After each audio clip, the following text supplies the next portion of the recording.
குழந்தைங்களுக்கான evening snacks இதை try பண்ணி பாருங்கள். ஃபஸ்ட் ஒரு பவுலில் கார்ன்ஃப்ளவர் மாவு 2 டேபிள் ஸ்பூன் நம்ம சேர்த்துட்டு, இதில் கொஞ்சம் வத்தத்தூள், உரப்புக்கு தகுந்த மாதிரி, நான் இன்றைக்கி 1 டேபிள் ஸ்பூன் தான் வத்தத்தூள் சேர்த்துருக்கேன்.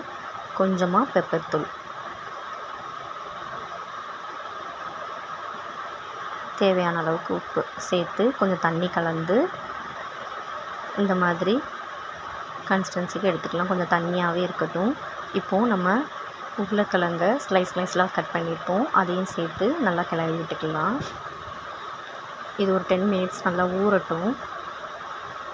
இப்போ ஒரு கடாயில் எண்ணெயை நல்லா சூடாக்கிட்டு நம்ம கலந்து வச்சுருக்கிற உருளைக்கிழங்க கொஞ்சம் கொஞ்சமாக சேர்த்துக்கலாம். நான் இன்றைக்கி கொஞ்சமாக பிரெட் க்ரம்ஸ் எடுத்திருக்கேன். அதை டிப் பண்ணி எண்ணெயில் போட்டு பொரிச்சுக்கிடலாம்.